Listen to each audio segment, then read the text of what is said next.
Hola, ¿cómo estás? Bienvenido al tercer vídeo del curso de programación en C++, en el que vamos a ver los tipos de datos simples, las constantes, las variables, asignaciones y operadores. Cuando se programa se trabaja con datos. C++ dispone de algunos tipos de datos predefinidos. Estos son: para datos de tipo booleano, es decir, que admiten los valores false y true, falso y verdadero, tenemos el tipo de dato bool. Para datos de tipo carácter, es decir, símbolos alfanuméricos, tenemos el tipo de dato char. Para datos de tipo numérico entero tenemos short, int, long y long, que admiten un rango de valores cada vez mayor que el anterior tipo de datos, pero obviamente ocupando también mayor espacio en memoria.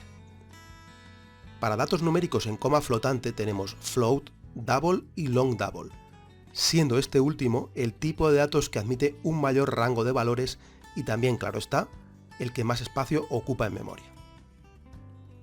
El modificador unsigned se puede utilizar con tipos de datos numéricos enteros y también con char.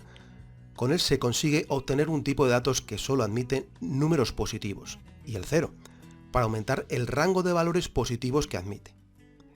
Por ejemplo, un tipo de datos short tiene un rango que va desde el menos 32.768 hasta el 32.767, y sin embargo, el tipo de datos unsigned short tendrá un rango que va desde el 0 hasta el 65.535. En este código de ejemplo, la primera línea daría un error porque estamos sobrepasando el rango del tipo de datos. Sin embargo, en la segunda línea, al añadir el modificador unsigned, se amplía el rango de valores, evitándose así el error.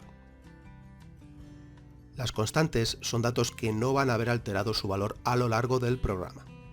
Suelen declararse al inicio del programa, fuera de cualquier bloque, para ser así visibles en todo el programa, como se puede ver aquí. Para declararlas se pone la palabra reservada const, seguida del tipo de dato que se quiere albergar en la constante, el identificador, es decir, el nombre, y una asignación con su valor. Yo voy a seguir como regla de estilo el poner los identificadores de las constantes todo en mayúsculas, pero tú obviamente puedes usar otra regla de estilo sin problemas. Las variables son datos que pueden ver alterado su valor a lo largo del programa.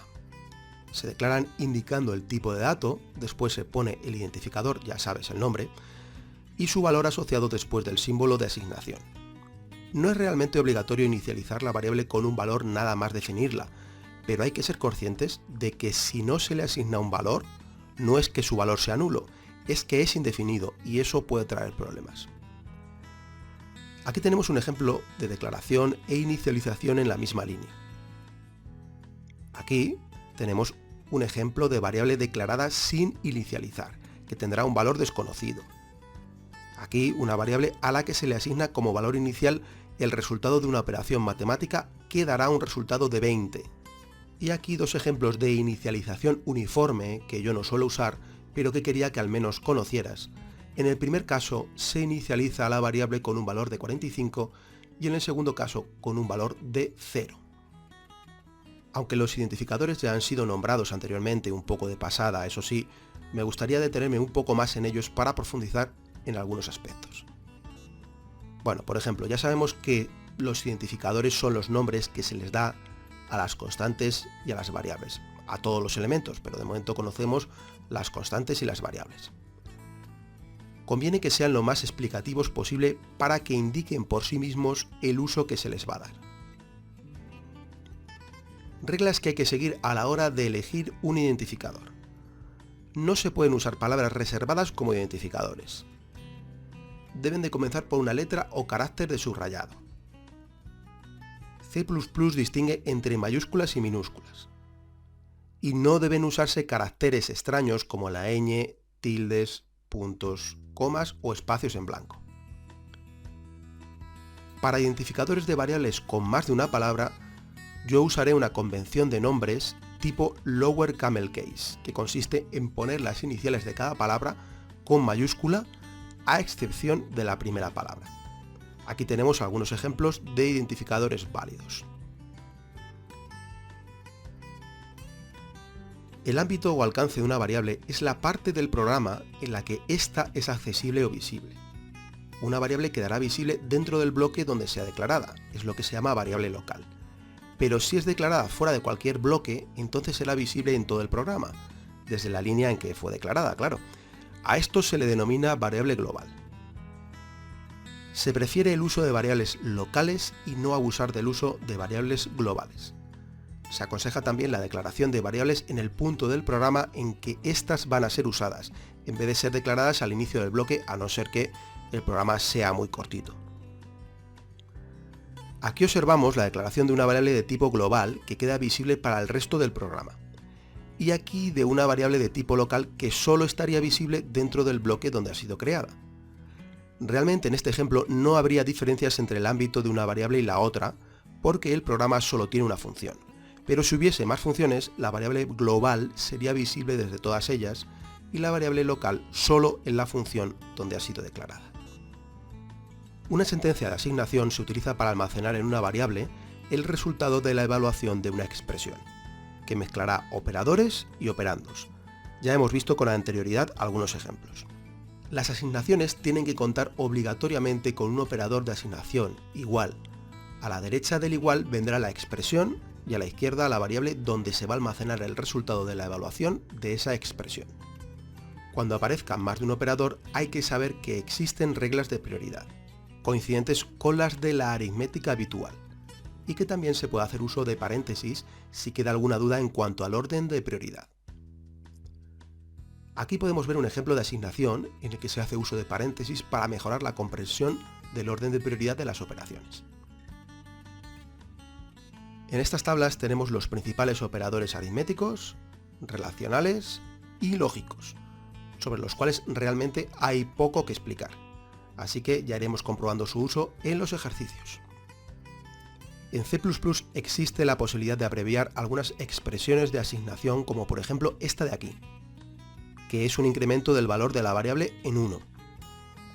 Se podría expresar de esta manera, e incluso de una de las siguientes dos maneras, que aunque parecen lo mismo, no lo son.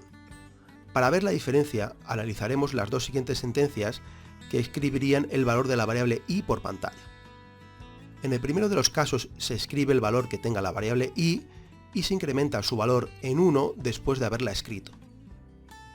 En el segundo de los casos se incrementa el valor con anterioridad a haber escrito su valor por pantalla, con lo que el valor escrito ya incluye el incremento. Por supuesto, estos operadores compuestos se pueden utilizar con otros operadores como la resta, la multiplicación o la división. Si mezclamos distintos tipos de datos en una misma expresión, podemos encontrarnos con alguna sorpresa inesperada.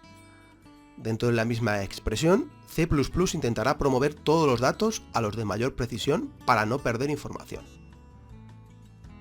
Además, C++ convertirá de forma implícita los datos resultantes de la expresión al tipo de datos donde se esté almacenando el resultado, pudiendo ocasionar pérdida de información. En el siguiente código, el resultado de una multiplicación de un dato entero y otro de coma flotante da como resultado un dato en coma flotante, 12,5, pues intenta no perder información en la operación. Y además, esta se asigna a una variable de tipo de coma flotante. Aquí el resultado de la operación es 7,5, pero al ser asignado a una variable de tipo entero, este valor se trunca y se quedaría en 7. Por último, aquí se realiza una conversión explícita del tipo de datos. El resultado de la operación es 17,5, ya que aunque la variable num1 sea entera, se intenta no perder datos y el resultado quedaría en coma flotante. Si no se hiciese la conversión de datos a entero, el valor asignado a la variable sería entonces 17,5, pero con esta conversión el valor se ve truncado a 17 y ese será el valor que se asigne a la variable num2. Y ya es suficiente por ahora, no te pierdas el siguiente vídeo en el que vamos a ver la entrada y salida de datos. Y mientras tanto recuerda que vaya todo bien, hasta luego.